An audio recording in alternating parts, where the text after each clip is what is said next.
Spine and pain management centre. Operation లేకుండా మోకాళ్ళు వెన్నునొప్పికి శాశ్వత పరిష్కారం. నమస్తే విజ్ఞాన్ గారు. నమస్తే అండి. రాకేష్ మాస్టర్ ఇవాళ మధ్యాహ్నం 5కి 3కి అన్నారు. తర్వాత డాక్టర్ది ఏదో వీడియో రిలీజ్ అయింది, అందులో 5కి అని చెప్తున్నారు. సివియర్ ఆర్గాన్స్ ఫెయిల్యూర్, తర్వాత బ్లడ్ వామిట్ కూడా చేసి వెంటిలేటర్ మీద ఉంచిన చనిపోయారని చెప్తున్నారు. అంటే సడన్గా డిమైజే. కానీ ఇంతకుముందు ఆయన వీడియోలు చూసిన ఆయన అలవాట్లు చాలా వరకు చెప్తున్నప్పుడు ఆయన వెరీ సివియర్ ఆల్కహాలిక్ అని మనకు అర్థమైంది. సో సడన్ డిమైజ్లా తీసుకోవాలా ఇది, లేకుంటే ఆయన అనారోగ్యం ఆల్రెడీ ఉంది, అనారోగ్యం అందరికి తెలిసిందే, అందువల్లే తర్వాత తాగుడు వల్ల ఇలా అయ్యారని కొంతమంది అంటున్నారు. మీరు ఒకసారి సో యాక్చువల్గా ఏం జరిగింది అనేది పక్కన పెట్టేస్తే, ఆయనకి ఎప్పటి నుంచో అనారోగ్యం ఉంది అన్న విషయం ఆయనకు తెలియదు. ఫస్ట్ ఆఫ్ ఆల్ సేమ్ మన తారక రత్న గారికి ఎలా అయితే జరిగింది, శరత్ బాబు గారికి ఎలా అయితే జరిగింది మల్టీ ఆర్గన్ ఫెయిల్యూర్, ఇక్కడ కూడా అదే. అఫ్ కోర్స్ శరత్ బాబు గారు అంటే మంచి డైట్ మెయింటైన్ చేసినప్పటికి కూడా నేను మంచి ఫుడ్డే తింటున్నాను కదా, నాకేమైద్దిలే అన్న కేర్లెస్నెస్తో ఆయన. ఇకపోతే తారక రత్న గారు బాగానే తిరుగుతున్నా కదా, నాకేమైద్దిలే అని ఆయన. అట్లా కేర్లెస్గా అయిపోయింది. ఇప్పుడు ఈయన విషయానికి వస్తే, ఈయనకి తెలుసు తన హెల్త్ పాడవుతుందని తెలుసు, నేను మందు తాగుతున్నానని తెలుసు, నేను డిప్రెషన్లో ఉన్నానని తెలుసు. అయినా సరే హెల్త్ చెకప్ చేయించుకోవడానికి ఆయనకు ఒక భయం. ద రీజన్, సడన్గా ఆ డాక్టర్ ఏదన్నా చెప్పి 10 టెస్టులు రాస్తే ఆ 10 టెస్టులకి చేయించుకొని దాని నుంచి బయటపడేంత చిల్లర కూడా ఆయన దగ్గర లేవు చివరి రోజుల్లో ఇన్ సెన్స్ ఈ మధ్య కాలంలో. ఇప్పుడు ఆయన చనిపోయారు కాబట్టి. కానీ ఏవేవో షోస్ రన్ చేస్తున్నారు కదా, అంటే బిగ్ బాస్ లాంటిది ఒక షో ఒకటి. ఈ టిక్ టాక్ ఫేస్బుక్లో ఉండే ఈ పిల్లలందరినీ తీసుకెళ్ళి కొంచెం అట్లా అడప ఫేమస్ ఉండే పిల్లలు ఉంటారు, వాళ్ళని తీసుకెళ్ళి బిగ్ బాస్ లాగా స్మాల్ బాస్ అని ఇంకేదో బాస్ అని ఒక షో అరకులో అక్కడ ఇక్కడ తీస్తున్నారు. అయితే విజయనగరం వెళ్ళాడు, అక్కడ ఆ ఫామ్ హౌస్లో షూట్ అవుతానే ఉంది. అయినప్పటికీ కూడా 20 ఫుల్ బాటిల్స్ నాన్ స్టాప్ అంటే అదే పనిగా కాదు, 20 ఫుల్ బాటిల్లు రోజు అదే ఇది అయిపోయిన కొద్దీ తాగడం అలా తాగేసరికి, అంటే ఇంతకుముందు అంటే ఆయన దగ్గర డబ్బులు అడపా ఉండేవి కాబట్టి ఏదో రకంగా ఇంత తాగేవాడు. ఓ బాటిల్ ఉంటే అది అయిపోయిన తర్వాత కొన్ని ఉండి మళ్ళీ హాయిగా పడుకొని మళ్ళీ ఇంకేదన్నా ఈవెంట్కి ఎవరైనా పిలిస్తే వెళ్ళేవారు. సో ఇప్పుడు అవుట్డోర్ షూట్ అయ్యేసరికి అదే పనిగా మందు దొరికి నాన్ స్టాప్గా అదే పనిగా ఉండేసరికి ఇక అక్కడ నుంచి రిటర్న్ వచ్చే దారిలో ఆ ఎండకి ఇప్పుడు మనకి ఆ బిపర్జోయ్ నడుస్తుంది కదా, తుఫాన్. సో అటువైపు తుఫాన్ ఉంటే ఇటువైపు ఎక్కువ వడగాల్పులు వచ్చాయి. సో ఆ టెంపరేచర్స్కి ఆ హెవీ ఆయన తట్టుకోలేకపోయాడు. ద రీజన్ ఇప్పుడు ఆయనకు వచ్చింది, ఇప్పుడు డాక్టర్ గారు చెప్పిన విషయం వింటే సివియర్ మెటబాలిక్ యాసిడోసిస్ అన్నారు. సివియర్ మెటబాలిక్ యాసిడోసిస్ అంటే దాని సిమ్టమ్స్ ఎలా ఉంటాయి అంటే ఇప్పుడు వచ్చిందని కాదు, ముందు నుంచి చెప్తున్నా.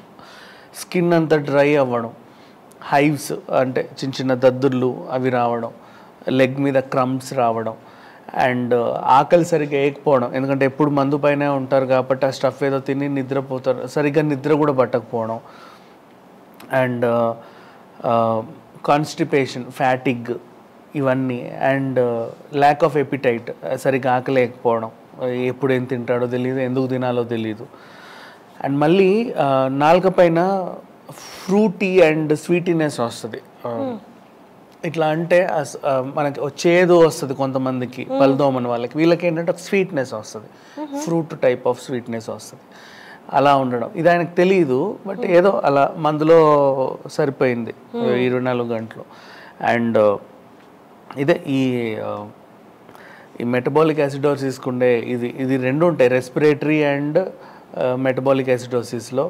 రెస్పిరేటరీ వచ్చేసి లంగ్స్ సరిగా ఊపిరి ఆడకపోవడం ఇలా ఉంటుంది. బట్ దీంట్లో కూడా గట్టిగా బ్రీత్ తీసుకోవడం, అంటే బాగా తీసుకుంటే తప్ప ఉండదు, ఎక్కువ గురక నిద్రలో. అండ్ గొంతు తాగిన తర్వాత ఇక్కడంతా ఒక టైప్ ఆఫ్ పట్టేసి ఈ లంప్స్ లాగా రావడం, మళ్ళీ మార్నింగ్కి ఏదో రకంగా కొంచెం టిఫిన్ ఏదో చేస్తే సెట్ అయిపోవడం. అండ్ అలాగే కంట్లో ఒక టైప్ ఆఫ్ ఎప్పుడు టియరీ ఐస్, చిన్నగా వాటరీ లాగా అలా గ్లిటరీ ఉంటాయి అవి, ఇవన్నీ. అండ్ నెయిల్స్ కూడా కొంచెం ఫ్లాటర్గా గట్టిగా ఒక టైపు. అండ్ టీత్ చాలా సెన్సిటివ్ అయిపోతుంది. అంటే ఇప్పుడు సడన్గా ఏదన్నా ఇప్పుడు లైక్ ఒక చెకోడి తిన్నా కూడా కరక్కన్నా కూడా అనిపించేలాగా ఇలాంటివి ఈ సిమ్టమ్స్ యాక్చువల్గా దీన్ని చెప్పాలి అంటే. ఇలా అది మెల్లిగా ఎలా తీస్తారంటే మల్టీ ఆర్గానిక్ ఫెయిల్యూర్కి దారితీస్తుంది. అలాగే కిడ్నీలు పాడైపోవడం అండ్ డయాబెటిక్ అవ్వడం. ఇట్లా ఈయనకు డయాబెటీస్ ఉందని కూడా తెలిసింది, అయినా సరే ఇన్సులిన్ సరిగ్గా తీసుకోకుండా ఇలా అయ్యాడు. ఇప్పుడు మన పంచప్రసాద్ ప్రొసీజర్ ఎలా ఉందో ఆ టైప్ అనమాట. ఇంకా డయాలసిస్ వరకు వెళ్ళాలా at of course in case ఒకవేళ అడ్మిట్ అయి ఉంటే వెళ్ళే వాడేమో తెలియదు. కేర్లెస్నెస్, ఇంకేముంది నా జీవితం, ఎక్కువ డిప్రెషన్ అయిపోతారు, కన్ఫ్యూజన్. మళ్ళీ ఈ సిమ్టమ్స్ అంటే ఏం చేస్తున్నాడు, ఎక్కడికి వెళ్తాను ఏమీ తెలియదు, పడుకుంటే తెల్లారులేస్తే ఎవరు వస్తే అటు వెళ్ళిపోవడం, నువ్వు పిలిచి నీ దగ్గరికి వస్తే ఆయన పిలిచి అటు వెళ్తా ఇటు వెళ్తా, ఒక ప్లానింగ్ పర్ఫెక్షన్ ఉండదు. అంటే ఈ రోగానికి ఉన్న సిమ్టమ్స్ అలాంటిది. ఎక్కువ లైక్ ఇదేంటి మన ఆవలింతలు రావడం, ఊరికే ఆవలింతలు, ఎక్కువ గట్టి ఆవలింతలు అంటారు, గట్టి ఆవలింతలు రావడం, నిద్రలో గురక, ఇవన్నీ వీటి సిమ్టమ్స్. హెయిర్ డ్రై అయిపోవడం, స్కిన్ డ్రై అయిపోవడం, ఇలా ఉంటుంది. సో ఈ సిమ్టమ్స్ ఉన్న మనిషి యాక్చువల్గా ఏంటంటే చాలామందికి తెలియదు, బట్ వాళ్ళు ఏమనుకుంటారు అంటే తాగడం వల్ల ఏదో అయిందిలే, మళ్ళీ ఏదో టీయో కాఫీయో తాగితే సెట్ అయిపోతుంది అనుకుంటారు. వీళ్ళు నైట్ మందు తాగి మార్నింగ్ టీ తాగుతారు, కాఫీ తాగుతారు. దానివల్ల మందు and dairy is completely opposite. Dairy అంటే ఇన్ సెన్స్ మన ఈవెన్ ఫుడ్లో రాత్రి పనీర్ తిన్నా కూడా అదొక టైప్ ఆఫ్ లోపల విషం అయిపోతుంది, వీళ్ళకి తెలియదు అది సంగతి. అండ్ పెరుగు తింటారు, అంటే బిర్యానీ తిన్న వెంటనే అదేదో మజ్జిగలు పెరుగు తినేస్తారు. మందుకి ఆ పెరుగుకి అస్సలు పడదు. దానివల్లే స్కిన్ మీద హైవ్స్ అండ్ ఈ లెగ్స్లో లంప్స్, క్రమ్స్ ఇవన్నీ రావడం స్టార్ట్ అవుతాయి. సో ఇట్లాంటివన్నీ కూడా వీళ్ళు చాలా క్యాజువల్గా తీసుకుంటారు. అంటే ఏముందిలే మందే కదా, మనది ఎన్ని రోజులు తాగట్లా, ఎప్పటి నుంచి తాగట్లా, ఎప్పటి నుంచో తాగుతున్నాం, మనల్ని ఏం చేస్తుంది ఈ మంది, అదే అయిపోతుందిలే, ఆ రకంగా చాలా కేర్లెస్నెస్ అండ్ అతి తాగుడు. ఈ వల్ల ఇప్పుడు ఆయనకు అనారోగ్యం అయింది. అండ్ అది వడదెబ్బ ఇన్ సెన్స్ ఇప్పుడు వీళ్ళు చెప్పిన సిమ్టమ్స్ ఏంటంటే ఆయన వచ్చే దారిలో ఇప్పుడు ఆ బిపర్జాయ్ అది ఉంది కాబట్టి ఎక్కువ వడగల్పులు వస్తుంది. మనకు కూడా టెంపరేచర్ పెరిగింది కదా, వాళ్ళు ఏ రూట్లో వచ్చారు విజయనగరం నుంచి, సో అక్కడ ఈయనకి ఇది ఎఫెక్ట్ అయింది. ఇక ఓవరాల్గా చెప్పాలంటే లాస్ట్ మళ్ళీ వాళ్ళు గాంధీ హాస్పిటల్లో జాయిన్ చేశారన్నారు. గాంధీ హాస్పిటల్లోనే ఎందుకు జాయిన్ చేశారు, because it's a government hospital. అంటే అతన్ని ఒక ప్రైవేట్ హాస్పిటల్ తీసుకెళ్ళడానికి కూడా వీళ్ళ దగ్గర చిల్లర లేవు. వై, బికాజ్ ఈయనే ఆ షో ఆర్గనైజ్ చేస్తున్నారు, ఇతనే వాళ్ళకి ఇవ్వాలి, ఇతనికి ఇంకెవరో పెట్టుబడి పెట్టే వాళ్ళు ఉంటారు, వాళ్ళు ఇచ్చే చిల్లర కూడా ఇంతే. అది ఆయనకి వీళ్ళందరికి పంచగా మిగిలేదో పావుల, ఆ పావులలో కూడా ఆయన 24 గంటలు తాగడానికే స్పెండ్ చేస్తాడు, ఇంకేం ఉండవు జేబులో. కానీ ఆయన ఇప్పుడు హైదరాబాద్ లో ఉన్నారు కదా, వాళ్ళతో లేరు, ఏదో ఆశ్రమంలో ఉన్నారు. వచ్చే దారిలో ఇది జరిగింది యాక్చువల్లీ, విజయనగరం నుంచి వచ్చే దారిలో. హైదరాబాద్ లో ఎక్కడ అంటే అబ్దుల్లాపూర్ మేట్ సైడ్, మన చింతల్ ఈ సుచిత్ర సైడ్ ఒక అనాథాశ్రమంలో జాయిన్ అయ్యాడు. ఇంతకు ముందు మణికొండలో ఉన్నప్పుడు ఒక చిన్న పార్కింగ్ స్లాట్లో చిన్న గొడవ వస్తే లైక్ ఆ ఓనర్తో గొడవ అయింది. సో అంటే పార్కింగ్ స్లాట్ అని ఈయనకి వెహికల్ లేదు, ఈయన చూడ్డానికి వచ్చిన వాళ్ళకి ఈయన పార్కింగ్ పెట్టాడు అక్కడ, కింద పార్క్ చేసి పైకి వచ్చేపోయి అని.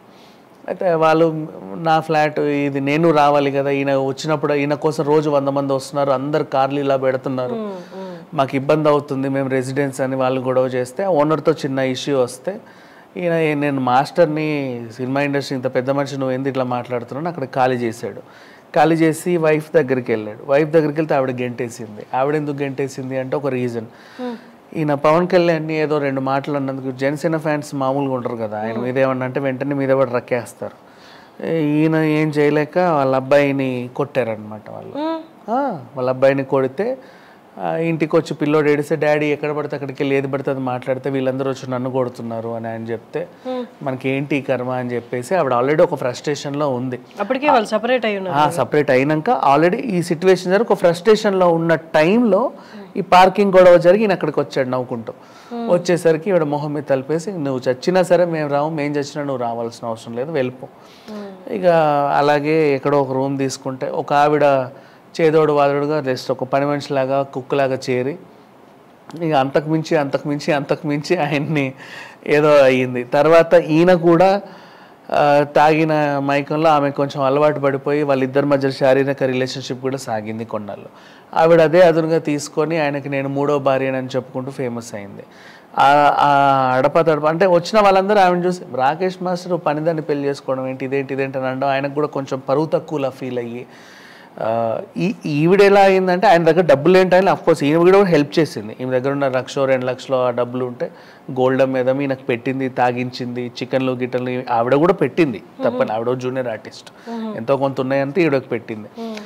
బట్ ఆ రిలేషన్షిప్ మిగతా వాళ్ళు ఈయన అనుచరులు వీళ్ళ ఫ్యాన్స్ కానీ వీళ్ళ డ్యాన్స్ స్టూడెంట్స్ కానీ డైజెస్ట్ అవ్వాలి వాళ్ళకి. సో వాళ్ళందరూ ఇలా ఈయనకు చెప్పేసరికి ఈయన ఆవిడని అసహించుకోవడం స్టార్ట్ చేస్తే వీళ్ళిద్దరి మధ్యలో గొడవ. ఇక చేసేదేం లేక ఎవరు లేరు నాకు ఏంటి కర్మ అని చెప్పేసి లాస్ట్కి అనాథాశ్రమంలో జాయిన్ అయ్యాడు. ఆ అనాథాశ్రమంలో ఉంటూనే అడపతడప ఇట్లాంటి ఈవెంట్స్ అన్ని చేస్తూ మళ్ళీ అక్కడికి వెళ్ళి అక్కడ ఉండడం. ఇది ఈయన రెగ్యులర్గా ఇప్పుడు ప్రజెంట్ సిచ్యువేషన్. ఇకపోతే రాకేష్ మాస్టర్ గురించి ఎవరికి తెలియని విషయాలు. ఇప్పుడు ఆయన ఏంటంటే ఒకప్పుడు బాగా బతికాడు, తర్వాత ఇలా అయ్యాడు, ఆయనకు మతి స్థిమితం వచ్చి ఏదో అయిపోయింది, పిచ్చి పిచ్చిగా వాగుతున్నాడు అని చాలామంది అంటారు. కానీ కొంతమంది లైక్ ఇప్పుడు ఒక సావిత్రి లాంటి ఆవిడ గురించి మనం మాట్లాడుకున్న మహానటి సినిమా చూసాం కదా, అంతకు మించి రాకేష్ మాస్టర్. నేను కళ్ళారా చూసాను కాబట్టి నేను చెప్తున్నాను. నేను ఎప్పుడో చిన్నప్పుడు డబ్బింగ్స్ చెప్పే స్టేజ్లో ఉన్నప్పుడు ఇక్కడే యూసుఫ్గూడలో ఉన్నప్పుడు నా ఫ్రెండ్ వాళ్ళ ఇంట్లో పైన ఉండేవాడిని. నా ఫ్రెండే వాడి ఇంటి ఎదురుగా మన తనీష్, ఇప్పుడు తనీష్ అప్పుడు సాయి శుభాకర్ వాడి పేరు. మేమంతా కలిసి డబ్బింగ్లకి వెళ్ళేవాళ్ళం. మన రాశి గారు హీరోయిన్ అప్పుడు రాశి అక్క ఆవిడ కూడా డబ్బింగ్లకు వచ్చేది, కౌశిక్ వీళ్ళంతా మేమంతా కలిసి యానిమేషన్లు వాటి వీటికి ఏది పడితే అది డబ్బింగ్లు చెప్పేవాళ్ళం. అలా తిరిగే రోజుల్లో మా పక్కనే ఇంకొక 2 లేడీ డాన్సర్స్ ఉండేవాళ్ళు. ఆవిడ దుబాయ్ నుంచి అప్పుడే వచ్చింది. సో అట్లా ఆవిడకి రాకేష్ మాస్టర్తో కొంచెం అంటే పరిచయం. అంటే మాస్టర్ దగ్గర ఒకప్పుడు డాన్సర్ ఎప్పుడో ఆ కాలంలో, మాకు కూడా క్యాజువల్ ఫ్రెండ్లీ. ఒకప్పుడు రాకేష్ మాస్టర్ వాళ్ళ అబ్బాయి బర్త్డే, అప్పుడు వాడు ఇంతే అంటే మేము నాకంటే కొంచెం నా వయసులో సగమేమో పిల్లోడు. వాళ్ళ ఆవిడ ఆయన ఇట్లా మా పక్కన కూడా ఒక పిల్లోడు, నన్ను తమ్ముడు అనేది ఆవిడ. ఓ తమ్ముడు ఉన్నాడు వాడిని తీసుకొస్తాను, తెచ్చే అన్నాడు. అరే రాకేష్ మాస్టర్ వాళ్ళ ఇంట్లో వాళ్ళ అబ్బాయి బర్త్డే, మహామహులందరూ వస్తారు వెళ్దాం పదా అని చెప్పి ఆవిడ తీసుకెళ్ళింది. ప్రభుదేవ వస్తాడు, ఇంకా పెద్ద పెద్ద డ్యాన్స్ మాస్టర్లు వస్తారని చెప్తే నేను కూడా అలా వెళ్ళా. కానీ ఎవరు రాలా. అక్కడ ఈవిడ ఫ్రెండ్ ఇద్దరు, నేను మాత్రమే, మేము ముగ్గురమే. రాకేష్ మాస్టర్ వాళ్ళ ఆవిడేమో 10 రకాలు వండింది. ఎగ్ని ఒక రకంగా, ఇంకోటి ఒక రకం, 10 రకాలు వండింది. పిల్లోడి బర్త్డే మాకే పెట్టింది. ఆయన కూర్చొని వీళ్ళ కష్టాలు వింటున్నాడు. వీళ్ళు చెబుతుంటే నేను కళ్ళారా చూసావు పక్కన కూర్చొని. ఈ డాన్సర్స్ అంటే విషయం చెప్తున్నా. ఇప్పుడు ఒకప్పుడు మనకి చాలా మంది సైడ్ డాన్సర్లు ఉండే, వాళ్ళందరూ ఇప్పుడు ఎక్కడికి వెళ్ళారు, ఏం చేస్తున్నారు? వాళ్ళందరికీ ఆసరా ఇప్పించింది రాకేష్ మాస్టర్. ఇప్పటివరకు ఎవరికి తెలియదు ఇండస్ట్రీలో ఈ విషయం. నేను కళ్ళారా చూసి చెప్తున్నా. ఏం చేశారంటే ఒక అమ్మాయి ఇక్కడ అంటే వీళ్ళ తర్వాత కొత్త డాన్సర్లు ఏటా 2,000 మంది వస్తారు. సక్సెస్ రేట్ 2% సినిమాలలో. అప్పుడు ఉండేవి ఇంకా ఎక్కువ, బట్ ఇప్పుడు అసలు లేవు. రాను ఈ గ్రూపు ఇవన్నీ తగ్గిపోయాయి. అప్పట్లో ఎంతమంది డాన్సర్లు ఉండేవాళ్ళు. ఇప్పుడు జగపతి బాబు వెనకాల, కృష్ణ గారు వెనకాల, వడ్డే నవీన్ వెనకాల, వీళ్ళంతా సుమన్ గారు వెనకాల, చిరంజీవి గారు వెనకాల. ఇప్పుడు లేరు కదా. మళ్ళీ కొత్త డాన్సర్లు, మళ్ళీ డీ షోలు, ఆ డాన్స్ షోలు, ఈ డాన్స్ షోలు, ఇంతమంది డాన్సర్లు. మరి ఆ పాత వాళ్ళందరూ ఏమయ్యారు? వీళ్ళు ఏంటంటే దుబాయ్ 4-5 years బ్యాక్ వెళ్ళినా కూడా అక్కడంతా నార్త్ వాళ్ళే కనిపిస్తున్నారు, మన సౌత్ వాళ్ళు ఎక్కడ కనిపించలేదు. మరి అప్పట్లో డాన్స్ చేసిన ఈ అక్కయ్యలు వీళ్ళంతా ఎక్కడ ఉన్నారు? ఆ అన్నయ్యలు వీళ్ళంతా, వాళ్ళందరికీ కార్డు ఉంది కదా. మరి ఏమయ్యారు? కొన్ని వేల మంది. సో ఈ లేడీస్, మరి ఆ జెంట్స్ ఏమయ్యారో నాకు తెలియదు. వీళ్ళు దుబాయ్, ఓమన్, ఖత్తర్ ఇలాంటి వెళ్ళి అక్కడ బార్లలో డాన్సర్లుగా జాయిన్ అయ్యారు. వాళ్ళు అక్కడ బార్లలో డాన్సులు చేస్తుంటే వీళ్ళందరూ ఇలా డబ్బులు వేస్తూ ఉంటారనమాట. అదే వాళ్ళ లైఫ్ స్టైల్. అట్లా ఒకరిద్దరు వెళ్ళి వాళ్ళు ఇంకో ఇద్దరికి చెప్తే రాకేష్ మాస్టర్ దగ్గర ఉండి వీళ్ళందరినీ చాలా హోటల్స్లో సెటిల్ చేశాడు. దుబాయ్లో, ఓమన్లో. ఎస్ అంటే ఇక్కడ అవకాశాలు లేవు వాళ్ళకి. డాన్స్ తప్ప ఇంకేం తెలీదు. వాళ్ళు డాన్సర్స్ అవ్వాలని వచ్చారు, అయిపోయింది. మమ్మల్ని ఇంకా తీసుకోవట్లా. ఇప్పుడు ఫర్ అంతేందుకు ఆ టైంలో ఉదయ్ కిరణ్ వెనకాల డాన్సర్లు కూడా తీసుకోవాలా అంటే అంతకు ముందేమో. ఇప్పుడు ఫర్ ఎగ్జాంపుల్ నాగ చైతన్య, మహేష్ బాబు వెనకాల డాన్సర్ అందరూ యంగ్స్టర్సే కదా. మరి అప్పుడు మన వెనకాల ఆడిన రాఘవేంద్రరావు గారి పాటల్లో ఆడిన వాళ్ళందరూ వీళ్ళందరూ కూడా అవుట్ ఆఫ్ అంటే వాళ్ళకి వేరే తెలియదు డ్యాన్స్ తప్ప. డ్యాన్స్ చేయడము డబ్బులు, షూటింగ్కి వెళ్తే డ్యాన్స్ చేసి ఇంత వస్తుంది, కార్డు ఉంది మళ్ళీ కొనుక్కున్నారు పాపం. ఇప్పుడు ఏం చేయాలి, అవకాశాలు లేవు. సో వీళ్ళందరినీ ఏం చేశాడు అంటే ఒకరినిద్దరిని ఇట్లా అందరూ ఒకరి తర్వాత ఒకరిని వీళ్ళు వెళ్తుంటే ఫస్ట్ ఒకరు వెళ్ళారు. అమ్మ రాకేష్ మాస్టర్ కాల్ చేస్తే ఇంకో 4 ఉన్నారా తీసుకెళ్ళండి, వాళ్ళు కూడా అక్కడ బాగా బతుకుతారు. అలా అందరినీ పంపించాడు. చాలామంది ఇప్పుడు కూడా ఆ పాత డాన్సర్లు నాకు తెలిసి ఇప్పుడు ఆయన చనిపోయిన తర్వాత ఇప్పుడు వస్తారేమో నాకు తెలియదు, మీరు రేపో ఎల్లుండో వస్తారేమో చూడండి. వాళ్ళందరూ వస్తారు. ఎక్కడెక్కడెక్కడో అన్ని దేశాలలో కొన్ని వందల మంది, 700-800 మంది డాన్సర్లు అండి. వాళ్ళందరినీ అక్కడ సెటిల్ చేయించాడు. మరి అబ్బాయిలు ఏమయ్యారో తెలియదు. అంటే అక్కడ అమ్మాయిలకి డిమాండ్, వాళ్ళు డాన్స్లు వేస్తే బార్లలో డబ్బులు వస్తాయి. మరి అబ్బాయిలు ఏమయ్యారో నాకు తెలియదు.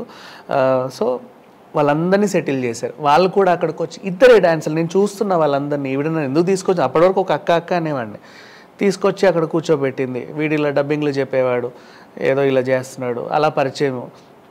వీళ్ళ కష్టాలని మీరు బాగా సంపాదించండి రా, ఇంకా సంపాదించండి చక్కగా. వాళ్ళు ఏమో చెప్తున్నారు, మాస్టర్ తెలుసా దుబాయ్లో ఇట్లా నాలాగా హెయిర్ తిప్పే వాళ్ళు ఎవరు లేరు, నేను ఎంత బాగా తిప్పుతాను అంటే అంత బాగా తిప్పుతాను, అందరూ ఫిదా అయిపోతారు, నేను ఈ స్టెప్పులు వేస్తాను, నేను బెల్లీ డ్యాన్స్ వేస్తాను, నా లాగా వేసే వాళ్ళు అక్కడ ఎవరు లేరు, నాకు అంత క్రేజ్ ఉంది పలానా హోటల్ అని వాళ్ళు చెప్పుకుంటా ఉంటే ఆయన వింటున్నాడు ఏడ్చుకుంటూ. ఇంకా ఇంకా సంపాదించండి రా, బాగుండండి. అప్పుడు అది ఎప్పుడు అంటే అప్పుడే స్టార్ట్, డీలో అప్పుడే ఆయన ఎంట్రీ, అప్పుడే అది స్టార్ట్. ఆయన హాయ్ కూడా చెప్పడు, డి అంటాడు. హాయ్ మాస్టర్ ఇవేం లేవు, డి అంటాడు. ఎక్కడ ఉండేవాడు అంటే బోరబండ నుంచి కొంచెం లోపలికి వెళ్తే సైట్ 3 అని ఒక ఏరియా ఉండేది. అక్కడ అన్ని ఇట్లా గవర్నమెంట్ క్వార్టర్స్ టైపు ఒకేలాగా ఉంటాయి ఇల్లులు. దాంట్లో ఒక హౌస్ మొత్తం అయింది కింద నుంచి పై వరకు. అందులోనే ఒక ఫ్లోర్లో డ్యాన్స్, ఒక ఫ్లోర్లో కింద ఇల్లు, ఆ పైన ఇంకేవో, ఇంకా ఆ పైన ఇప్పుడు వీళ్ళు ఈ పార్టీ జరిగిన ప్రదేశం నేను చెప్పేది. వాళ్ళకి ఏం చెప్పాడంటే ఇంత ముక్కున్న చాలరా ఇల్లు, ఎక్కడైనా సరే మీరు ఎంతైనా సంపాదించండి, రాసి మందైనా పర్లేదు కానీ వాసి మనదై ఉండాలి, ఫుడ్ ఎవడైనా పెడతాడు ఎక్కడికన్నా వెళ్తే, కానీ నీడ ఎవడు ఇవ్వడు. మీ ఇంటికి వచ్చి ఇంత ముద్ద పెట్టండి అమ్మా అంటే ఎవరన్నా ముద్ద పెడతారు, కానీ మీ ఇంట్లో రోజు పడుకుంటామంటే ఎవడు పడుకోనివ్వడు. మనకి ఎప్పుడంటే ఒక ఇల్లు ఉండాలి, ఇంత ముక్కో ఇంతైనా పర్లేదు, ఏ మూలకైనా సరే మీ దగ్గర ఎన్ని డబ్బులు ఉన్నా 1 లక్ష 2 లక్షలు అట్లా పడేసి ఇంత ముక్క కొనుక్కోండి, మీకు ఎప్పటికీ ఉపయోగపడుతుంది. ఇవన్నీ చెప్పేవాడు. నేను మనసారా విన్నా ఇవన్నీ కూడా. సో అప్పుడు అర్థమైంది ఒక ఇంతమందికి ఇలా ఇలా పెట్టించాడా అని. సో అంతమంది అన్ని రకాలుగా ఆయన దగ్గర లాభపడ్డ వాళ్ళే ఉన్నారు. వాళ్ళందరూ ఒక స్టేజ్కి వచ్చిన తర్వాత ఈయన్ని మర్చిపోతూ ఈయన్ని దూరం పెట్టేసరికి అరే నేను ఇంతమందిని ఇన్ని రకాలుగా చేశాను ఏంటి అని ఒక ఫ్రస్ట్రేషన్ ఆల్రెడీ ఉండిపోయింది. తర్వాత అండ్ ఈ స్టోరీ అంతా నాకంటే ఎక్కువగా ఉదయభాన్ అక్కకి బాగా తెలుసు రాకేష్ మాస్టర్ గురించి. మీరు ఆవిడని అడిగితే ఇంకా బాగా చెప్పొద్ది. అండ్ ఆ తర్వాత అదే డి షోలో ఆయన దశావతారం గెటప్ వేసినప్పుడు ఆయన బాధ చెప్పుకున్నాడు. అండ్ ఆ డాన్సర్లు ఆయన దగ్గర ఉండే ఆ పిల్లలు ఆయన మాట వినేవాళ్ళు కాదు. ఎందుకంటే తిడితే తిట్టని తప్పే ఉంది, మాస్టరే కదా అని వాళ్ళు ఊరుకోరు. వీళ్ళు ఏంటంటే ఆయన ఏంటి నన్ను తిట్టేది, ఎందుకు అలా తిడుతున్నాడు, ప్రతిదానికి తిడుతున్నాడు, ఈయన తిడుతుంటే నాకు డ్యాన్స్ చేసే ఇదే పోతుంది అని చెప్పేసి ఆయనకు దూరం అయిపోయారు. సో ఆ బాధని కూడా డి షోలో ఒకసారి ఆయన చెప్పుకున్నాడు. అప్పటికి బృందా గారు వాళ్ళు వీళ్ళు కొంచెం వాళ్ళ క్లాస్ పీకడం జరిగింది, అంతా అయింది. అండ్ మీరు చూడండి రాకేష్ మాస్టర్ ఎలిమినేట్ అయినప్పుడు డి నుంచి అందరికంటే ఎక్కువ ఉదయభాన్ అక్క చాలా బాధపడింది. ఎందుకంటే ఆవిడకి కూడా తెలుసు ఈయన ఎంతమందికి ఎంత చేశాడు ఏం చేశాడని ఆవిడకి పర్సనల్గా బాగా తెలుసు. సో ఇది జరిగింది. ఒక ఎన్ని 1500 సినిమాలు చేశాడో ఎన్ని సినిమాలు చేశాడో మనకు తెలియదు, కానీ ప్రతి ఒక్కరు ఈయన దగ్గర లాభపడ్డ వాళ్ళే. ఇప్పుడు కూడా ఈ స్టేజ్లో కూడా ఇప్పుడు ఆయన మందు తాగి ఈ స్టేజ్కి వచ్చాడు కదా, ఆ డిప్రెషన్ వల్ల. అఫ్ కోర్స్ ఇప్పుడు ఆ డాక్టర్ చెప్పిన దాన్ని బట్టి అది డిప్రెషన్ అలవాటు, డిప్రెషన్లో అలవాటు, ఆ డిప్రెషన్ బయటపడడానికి అలవాటు, ఇంకేం లేదు. నిద్ర రాదు. ఇప్పుడు ఆయన చెప్పిన మెటబాలిక్ యాసిడోసిస్లో మనిషికి నిద్ర ఉండదు. నిద్ర కావాలంటే ఆయనకు మత్తు కావాలి. మత్తుకి ఆయనకు తెలిసిన దారి మందు. ఆ మందు కూడా చీప్ మందు, లైక్ మ్యాన్స్నోస్ తాగుతాడు. అది ఎంత 180 రూపీస్ అరౌండ్ ఉంటుంది. ఇంత అంతే. అంటే బ్రాండెడ్ మందు కూడా కాదు అది, ఆ రకమైన ఒక రకమైన మందు తీసుకోవడం అంటే నేను మ్యాన్సన్ బ్రాండ్ కాదని నేను చెప్పట్లా, బట్ అంటే ఆయన ఆరోగ్యం పాడవడానికి అయితే అదొక కారణం అయింది. అండ్ దాంట్లో కూడా ఏది పడితే అది మిక్స్ చేసుకోవడం, ఏది పడితే ఆ స్టఫ్ తినేయడం, అండ్ ఎలా పడితే అలా బ్రతికేసాడు. ఎలా పడితే అలా బతికేసాడు. అంటే రోడ్డు మీద వండుకు తిన్నాడు, హోటల్లో ఉన్నాడు, ఇంకెక్కడైనా ఉన్నాడు, ఎవరు ఏది పెట్టినా తిన్నాడు, ఎలా అయితే ఎలా ఉన్నాడు. అలా ఆ ఆరోగ్యం గురించి పూర్తిగా శ్రద్ధ కోల్పోయి ఒక రకంగా తయారైపోయాడు అనమాట. ఫ్రెష్ అంటే జీవితంలో నేను చాలా చేశాను, చాలా చూశాను, కానీ నన్ను ఎవడు చూడలేదు అనే ఒక ఫ్రస్ట్రేషన్. అండ్ ఒక విషయం చెప్పనా, ఇప్పుడు అడుక్కు తిన్నా కూడా, ఫర్ ఎగ్జాంపుల్ రాకేష్ మాస్టర్ అడుక్కు తిన్నాడు అంటే రాకేష్ మాస్టర్కి కాదు అది చెడ్డ పేరు. ఇంతమంది ఉండి కూడా రాకేష్ మాస్టర్ అడుక్కు తింటున్నాడు అంటే ఎవరు సిగ్గుపడాలి? కానీ ఆయన అలా చేసుకున్నాడు కదా, వాళ్ళు ఎవరిని దగ్గర రానియకుండా ఈయన ప్రవర్తన వాళ్ళని తిడుతూ వాళ్ళని దూరం పెడుతున్నట్టే. ద రీజన్ దగ్గర రాని అంటే ఇప్పుడు మనిషి లేడని నేనేం పాజిటివ్ మాట్లాడట్లా, దగ్గర రానివ్వట్లేదు అంటే నేను చూసా కాబట్టి చెప్తాను. ఎవరు చూడలే ఆయన్ని నేను చూసిన కోణంలో. ఇప్పుడు నేను చెప్పిన విషయాలు కూడా ఇప్పుడు ఈయన దగ్గర తిరిగే ఈ డాన్సర్లు ఎవ్వరికీ కూడా తెలియదు. ఆయన ఈ డాన్సర్లు కనుక నిజంగా ఇన్వెస్టిగేట్ చేసి అవును మన పాత డాన్సర్లు మన సీనియర్ డాన్సర్లు ఏమయ్యారు అని ఒక్కసారి ఆలోచిస్తే, వాళ్ళందరినీ అడిగితే 190 మంది చెప్పేది నాకు రాకేష్ మాస్టర్ ఇలా దారి చూపించారు, మేము ఈరోజు ఇలా ఉన్నాం అని చెప్తారు. అది జరిగింది. సో ఆయన చేసుకున్నాడు అంటే మాట వినకపోతే, దూరం అయిపోతే, పిలిచినా రాకపోతే ఆయన ఏంటి, ఆయన నేనెందుకు దిగి రావాలి, వాళ్ళు కదా నా దగ్గర రావాలి, నేను కదా వాళ్ళకి లైఫ్ ఇచ్చింది, వాళ్ళు నా దగ్గర రావాలా, నేను వాళ్ళ దగ్గరికి వెళ్ళాలా అనే ఒక చిన్న ఈగో క్లాషెస్ ఉంటాయి ప్రతి మనిషికి. అంటే వాళ్ళకి దారి చూపించాను, ఈరోజు వాడు బాగుపడ్డాడు, నేను ఇలా ఉన్నాను, వాడు కదా నా దగ్గర రావాలి, నేను ఎందుకు వాడి దగ్గరికి వెళ్ళాలి, నేను వాడికి లైఫ్ ఇచ్చా, వాడు 1 కోటి రూపాయలు సంపాదిస్తున్నాడు, నా దగ్గర 10 రూపాయలే ఉంది, ఏ మాస్టర్ నువ్వు 10 రూపాయలు ఉంది నీ దగ్గర, వాడు నా దగ్గర రాలేడా, నాకు ఇవ్వలేడా, నేను మరీ అంత ఇలా ఉన్నాయి చూసారా అని చెప్పేసి ఆ టైప్ ఆఫ్ ఫ్రస్ట్రేషన్. ఈ డాన్సర్లు ఎలా అంటే ఇప్పుడు మొన్న చైతన్య మాస్టర్ చనిపోయినప్పుడు కూడా మీకు చాలామంది ఇంటర్వ్యూలలో చెప్పినప్పుడు విన్నారు, అప్పుల బాధ చనిపోయాడని కొంతమంది, ఇప్పుడు నేను చెప్పా బెట్టింగ్ల వల్ల చనిపోయాడని కొంతమంది, ఇలా రకరకాల వార్తలు వచ్చినప్పటికీ కూడా నిజంగా ఆయనకు అప్పులు ఉంటే మేము అందరం కలిసి రూపాయి వేసుకొని ఇస్తాం కదా, అప్పులు మేము తీరుస్తాం కదా, చనిపోవడం ఎందుకు అంటే డాన్సర్లు అందరూ వాళ్ళు ఏకమై ఉంటారండి, వాళ్ళకి ఇదే అంటే నీకు నేను నాకు నువ్వు అనే టైప్లో ఉంటారు. ఆ టైప్లో వీళ్ళంటే ఓకే, ఒక మాస్టరు ఒకడికి లైఫ్ ఇచ్చాడు అంటే ఈయన బాగాలేనప్పుడు అతని దగ్గర రావాలా, ఈయన దగ్గరికి వెళ్ళాలా, ఇది. అండ్ ఇంకొకటి అడుక్కు తిన్నా కూడా, నేను ఇందాక చెప్పిన ఎగ్జాంపులే మళ్ళీ చెప్తున్నా, ఇంతమంది ఉండి కూడా రాకేష్ మాస్టర్ అడుక్కు తిన్నాడు అంటే వీళ్ళందరూ సిగ్గుపడాలి. కానీ వాళ్ళు ఎలా చూస్తున్నారు, చిచి రాకేష్ మాస్టర్ అడుక్కు తింటున్నాడు చూడు, సిగ్గులేదు ఆయన, కానీ వాళ్ళు అన్నారు. ఎవరు సహాయం చేయలేదంటారా? ఇప్పుడు ఆయన గురువు, ఆయన శిష్యులుగా ఉన్న వాళ్ళు ఇప్పుడు బాగా మంచి పొజిషన్ లోనే ఉన్నారు, వాళ్ళు ఎవరు సహాయం చేయలేదంటారా? ఎవరు సహాయం చేసినా ఆయన తాగుడికే పెట్టారని అలా ఏమన్నా ఉందా? అంటే సహాయం చేసిన తాగుడు పెట్టారా అంటే, సహాయం చేయడం అంటే మళ్ళీ ఆయనకి అంటే వీళ్ళకి ఏంటంటే అండి, సహాయం అంటే ఆర్థిక సహాయం అక్కర్లా. ఇవాళ రేపు ఇప్పుడు ఆర్టిస్టులు ఫర్ ఎగ్జాంపుల్ కూడా సినిమాలు లేకపోతే వాళ్ళకి డబ్బులు అక్కర్లా, అవకాశం కావాలి, హ్యాండ్ టు హ్యాండ్. ఇప్పుడు ఫర్ ఎగ్జాంపుల్ తేజ గారు బాగున్నప్పుడు ఉదయ్ కిరణ్కి హ్యాండ్ ఇచ్చాడు, ఉదయ్ కిరణ్ తేజ గారు బాగాలేనప్పుడు మళ్ళీ ఉదయ్ కిరణ్ ఆయనకి హ్యాండ్ ఇచ్చాడు. అంటే స్టెప్ బై స్టెప్ ఒకరికొకరు సహాయం చేసుకోవడం. ఇప్పుడు ఒక హీరో ఒక డైరెక్టర్ ఇంట్రడ్యూస్ అయ్యారు, ఈ హీరోని డైరెక్టర్ ఇంట్రడ్యూస్ చేశాడు, కొన్నేళ్ల తర్వాత హీరో ఎక్కడికో వెళ్ళిపోయాడు, ఈ డైరెక్టర్ పాతాళంలో ఉన్నాడు, ఆ హీరో మళ్ళీ డేట్లు ఇచ్చి డైరెక్టర్ని అప్లిఫ్ట్ చేయాలి. ఇట్లా అంటే కొన్ని ఉంటాయి. ఇక్కడ వీళ్ళ వ్యవహారంలో ఏంటంటే వాళ్ళు ఈయన ఇంతే తాగి తాగి నాశనం అయిపోయాడు, అవని నాశనం అయిపోయి మనం హెల్ప్ చేసినా వేస్టే, మళ్ళీ తాగుడికే పెడతాడు అని చేసేవాళ్ళు చేయాల. కానీ చెయ్యి, నీకు ఆయన తాగితే నీకెందుకు, చేస్తే నీకెందుకు, ఏం చేస్తే నీకెందుకు, ఆయన ఫ్రస్ట్రేషన్స్ ఆయన ఉంటాయి కదా, నువ్వు చెయ్యి. ఆ రీజన్ చూపించి చేసినా వేస్టే ఈయనకి, ఎందుకంటే ఇందుకు అని చెప్పేసి చేయడం మానేసేసరికి వీళ్ళు కూడా ఇదంతా ఇంతే ఫ్రస్ట్రేషను, డిప్రెషను. అండ్ ఆయన వీడియోలు అన్నీ మీరు చూడండి, తాగి అందరినీ తిడుతూ ఉంటాడు, ఏడుస్తాడు, బాధపడతాడు, ఏదేదో చేస్తాడు. మనిషి లోపల ఏదో పెయిన్ ఉంటేనే సైకలాజికల్గా అలా తయారవుతారు, అంతే తప్ప ఇంకేలా. ఒకప్పుడు బాగా బతికి అన్నీ కోల్పోయిన మనుషులు ఎలా ఉంటారండి?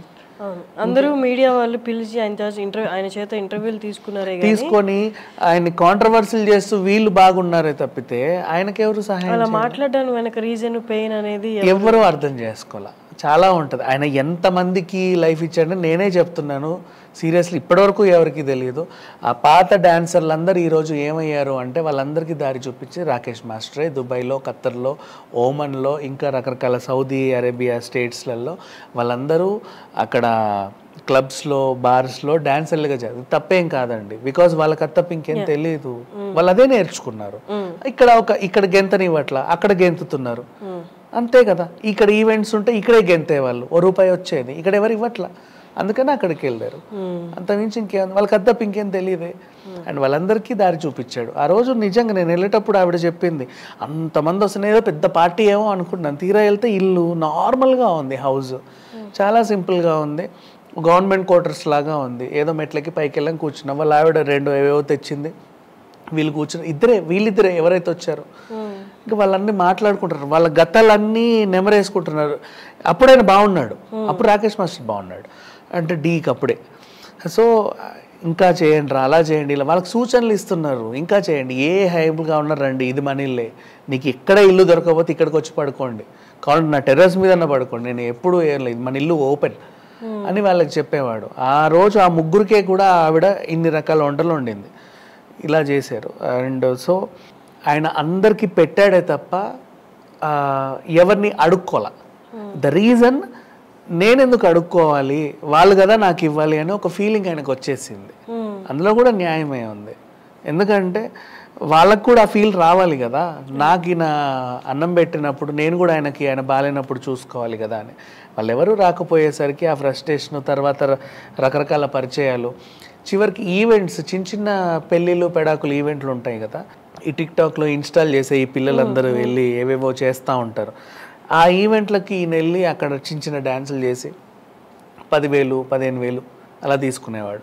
అందులోనూ కూడా ఆయన రూమ్లో ఆయన మందు తెచ్చుకొని ఆయన ఒక్కడే తాగేవాడు కదా, మందు ఆయనే తెచ్చి వీళ్ళందరికీ పెట్టేవాడు, స్టఫ్ ఆయనే కొని వీళ్ళందరికీ పెట్టేవాడు, బిర్యానీ ఆయన తీసుకొచ్చి వీళ్ళందరికీ తినండి రా అని పెట్టేవాడు. అది లాస్ట్ వరకు ఆయన జర్నీ అలాగే సాగింది. అండ్ రాకేష్ మాస్టర్ అండ్ ఇంకొకటి, ఆయన ఇలా చనిపోయారు, అలా చనిపోయాడు, ఆయన చేతులారా చేసుకున్నాడు, ఇలా చేసుకున్నాడు, ఎంతమంది ఎన్ని రకాలుగా వాగినా కూడా సిగ్గుపడాల్సింది వాళ్ళే తప్ప ఈయన కాదు. ఈయన మాత్రం రాజులాగే చనిపోయాడు, లాస్ట్ వరకు మందు దాగి హ్యాపీగా చనిపోయాడు. ఇంకంతమించి ఆయనకి ఇంకేం లేదు, సీరియస్లీ చెప్పాను. ఎందుకంటే ఆయనకి ఉన్న ఒకే ఒక భయం, ఒక హాస్పిటల్కి వెళ్ళి 4 చెకప్లు చేయించుకున్నా కూడా వాడు 4 రాస్తాడు, అవన్నీ చేయించుకోవడానికి నాకు స్తోమత లేదు, ఎవరిని అడగాలి, ఎవరిని అడగలేను, ఏమీ లేదు. అప్పటికి అలా అని చెప్పి మందు దాకుండా బతకలేను, మళ్ళీ అవన్నీ గుర్తొస్తాయి, రాత్రికి ఏదో ఉండాలి, పోనీలే ఇదే ప్రాణం, ఏదో రోజు పోతుంది గాల్లో, అదే పోతుంది అని అనుకొని ప్రిపేర్ అయ్యాడు, అలాగే పోయింది ప్రాణం, అదే జరిగింది. మరి ఫ్యామిలీ ఇక వాళ్ళందరి దగ్గరకు వస్తారో లేదో తెలియదు, అండ్ అది వాళ్ళ ఇష్టం. ఇప్పుడైతే గాంధీ హాస్పిటల్ నుండి వాళ్ళ ఫ్యామిలీ కలెక్ట్ చేసుకొని వెళ్ళారంట బాడీని. అయితే అఫ్కోర్స్ రావాలి కదా, అంటే మరి మనిషి పోయిన తర్వాత కూడా మేము మొహం చూడం. అప్పుడు అలాగే అన్నారు, మేము చనిపోయినా నువ్వు రావద్దు, నువ్వు చనిపోయినా మేము రావనే పంతానికి వెళ్ళారు. బట్ ఇప్పుడు వచ్చారంటే మంచి విషయం. అది ఫ్యామిలీ, ఈయన డ్యాన్స్ మీన్ సైడ్ డాన్సర్గా వచ్చినప్పటి నుంచి తాగుడు ఉంది. తాగుడు వల్ల ఏమో, కాకపోతే కొంచెం ఎక్కువైంది అంతే తప్పితే ముందు నుంచి తాగుడు ఉంది. తాగుడు అలవాటు ఇప్పుడు కొత్తగా వచ్చింది ఏం కాదు, స్టార్టింగ్ స్టేజ్ నుంచి ఉంది. కాకపోతే అప్పుడు ఇంత తాగేవాడు, ఇప్పుడు ఇంత తాగుతున్నాడు. అంటే అప్పుడు ఇంత తాగి ఫ్యామిలీతో బాగుండేవాడు, ఇప్పుడు ఎవరు లేకపోయేసరికి అదే పనిగా తాగేసి. ఎవరు లేకపోవడానికి రీజన్ తాగుడే కదా. ఇప్పుడు తాగి ఎక్కువైంది అన్నారు, ఎక్కువైంది అసలు ఏమి మిగిల్చకుండా పిల్లలకంటూ భార్యకంటూ ఏం లేకుండా చేస్తారు. ఆయన బాగా తాగినప్పుడు కూడా వాళ్ళందరూ ఉన్నారండి, కాకపోతే ఆయనకి ఏదో ఫ్రస్ట్రేషన్ వచ్చాడు. ఆ ఫ్రస్ట్రేషన్ బయట ఫ్రస్ట్రేషన్ ఇంట్లో చూపించాడు. నేను చెప్పినప్పుడు డీలో ఉన్నప్పుడు వాళ్ళ ఆవిడ బాగుంది, మాకు 4 రకాలు వండి పెట్టి, 4 కదా 6 టైప్స్ ఆఫ్ ఫుడ్ ఆవిడే చేసి పెట్టింది. అప్పుడు అదంతా మిగిలిపోయింది. అంటే ఆవిడ కూడా ఎక్స్పెక్ట్ చేసింది చాలా మంది వస్తారేమో అని, బట్ ఎవరు రాలా. మేము 3 అంతే. ఒక ఎగ్ని 4 వెరైటీలు చేసిందండి ఆవిడ. నేను చెప్తున్నాను కదా, ఆయన ఫ్రస్ట్రేషన్ బయట ఈ స్టూడెంట్స్ మీద ఉన్న ఫ్రస్ట్రేషన్ ఫ్యామిలీ మీద చూపించాడు. అంటే ఇంకెవరి మీద చూపించాలో తెలియలే ఆయనకి. ఎవరు లేరు. ఇప్పుడు మీ మీద కోపం ఉంటే నెక్స్ట్ వచ్చే వాడి మీద చూపించుకోవడం, వీడి మీద కోపం ఉంటే వాడి మీద చూపించుకోవడం, వీళ్ళెవరూ లేకపోతే ఫ్యామిలీ మీద చూపించడం. ఆ ఫ్రస్ట్రేషన్ని కక్కాలి ఆయనకి, అదొకటి ఉంది. అది లేకపోతే ఆయనకు నిద్ర పట్టి చావట్లా. సో అట్లా ఆ అరుపులు చెరుపుల వల్లే ఫ్యామిలీ దూరం అయింది తప్ప అంతకుమించి ఇంకేం లేదు. అవి కామనే, అందరి ఇళ్ళల్లో ఉంటాయి గొడవలు. ఇవాళ రేపు గొడవలు లేని ఇల్లు ఏమన్నా ఉందా? కానీ అది ఇంకా అది అయిపోయింది. ఆయన 1500 పైగా సినిమాలకి కొరియోగ్రాఫర్గా చేశారని ఉంది. అంటే అప్పట్లో సంపాదించిందే అదంతా, ఆ ఇల్లు కానీ. Nice question. ఇప్పుడు 1500 సినిమాలు అన్నారు కదా, ఆ 1500 సినిమాలలో కూడా ఆయన దగ్గర పనిచేసిన సైడ్ డాన్సర్లందరికీ కూడా ఈయన ఆసరా ఇచ్చాడు.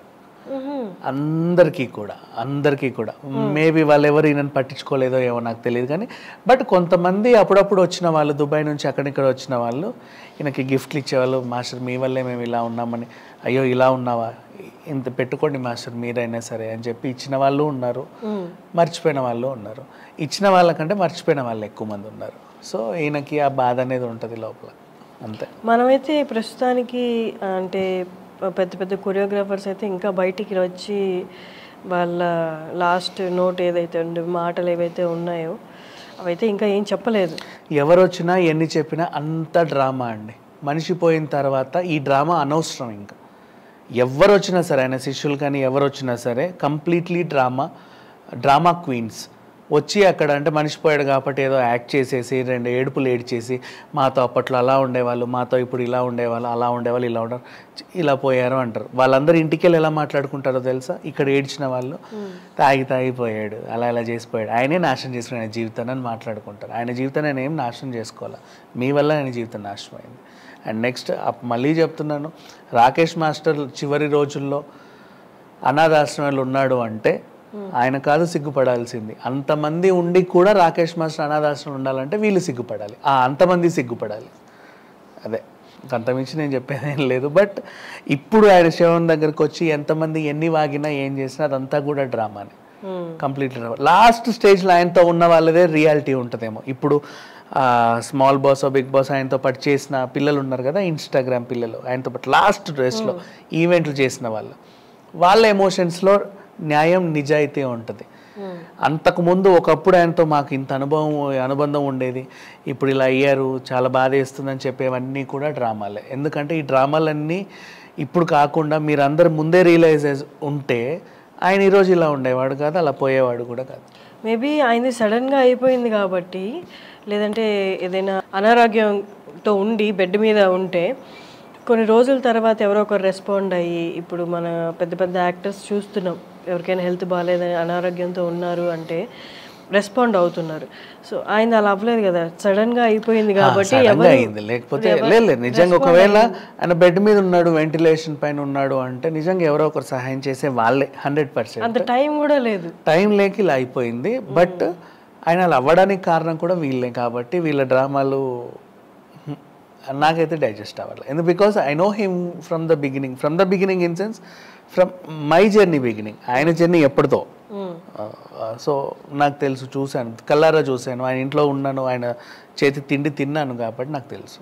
మేబీ ఆయన ఇంటర్వ్యూలో ఇదంతా మాట్లాడేది చూసి ఆయన రియల్ నేచర్ అదేమో, ఇన్ కేస్ మనం ఏమైనా ఛాన్స్ ఇచ్చి మనం ఏమైనా పెట్టుకున్నాం, మనతో పాటు కొరియోగ్రాఫర్గా పెట్టుకున్నా ఆయన తాగేసి సెట్కి వస్తారనో, లేకపోతే అక్కడ ఏదైనా హడావిడి చేస్తారనో, బేసిక్గా ఆయన మాటలతోనే మనం చెప్పచ్చు డామినేటింగ్ నేచర్ కాబట్టి అక్కడికి వచ్చి నేను చెప్పిందే చెయ్యాలంటే. వర్క్ విషయంలో మాత్రం అసలు ఆయన తాగి పని చేసినా సరే పని మాత్రమే చేస్తాడు, అట్లా ఏమి చూపించాడు. అంటే తాగేసి వచ్చి న్యూసెన్స్ చేసిన ఆయనకు తెలియదు. తాగిన తర్వాత ఆయన గుర్తొచ్చినవన్నీ వాగుతాడేమో కానీ తాగి న్యూసెన్స్ అయితే చేయడు, నెవర్. ఇప్పటికన్నా మీరైనా చూడండి, ఎన్ని యూట్యూబ్లో ఇప్పుడు ఆయన వీడియోలో చూడండి, తాగి ఏడ్చుకుంటే ఆయన బాధ చెప్తాడే తప్ప న్యూసెన్స్ చేయడు. ఇంటర్వ్యూస్ కూడా చూడండి, ఇంటర్వ్యూలో కూడా తాగుతూ ఇంటర్వ్యూలు ఇస్తాడే తప్ప ఆయన చెప్పాలకుంది చెప్తాడే తప్ప న్యూసెన్స్ చేయడు. అది ఆయనకు తెలియదు, అది ఆయనకు ఆ కంట్రోల్ అయితే ఉంది. కాకపోతే ఒకే ఒక భయం ఉండేది, చివరికి అనాథాశ్రమంలో ఎందుకున్నాడు అంటే ఇన్కమ్ లేదు, ఎప్పుడు వచ్చింది అప్పుడు అయిపోతుంది, ఇన్కమ్ లేదు. ఈ పిల్లలతో వెళ్తే వాళ్ళు 10 ఈవెంట్లు ఇప్పిస్తున్నారు, వాళ్ళు డబ్బులు ఇప్పిస్తున్నారు ఏదో రకంగా, అది కూడా త్రూ అండ్ ఫ్రో ఈ జర్నీలకు అయిపోతున్నాయి, ఆ హోటల్స్కి అయిపోతున్నాయి. నెక్స్ట్ ఏం లేదు. సడన్గా ఒక రోజు ఏదైనా హాస్పిటల్కి వెళ్ళి చెకప్ చేయించుకుంటే వాడు చెప్పేదానికి మన దగ్గర ట్రీట్మెంట్కి కూడా డబ్బులు లేవు. సో పోనీలే ప్రాణం అనుకున్నాడు. డిసైడ్ అయిపోయారు ఆయన. He already decided himself. ఏదో రోజు పోవాల్సిందే, ఎప్పుడైనా పోనీ అని చెప్పి అనుకున్నాడు. అలాగే జరిగిపోయింది. సో అదండి, రాకేష్ మాస్టర్ గారు చనిపోయారు. ఆయన దేహాన్ని అయితే వాళ్ళ ఫ్యామిలీ తీసుకెళ్లారు. సో థ్యాంక్ యూ అండి. Thank you so much.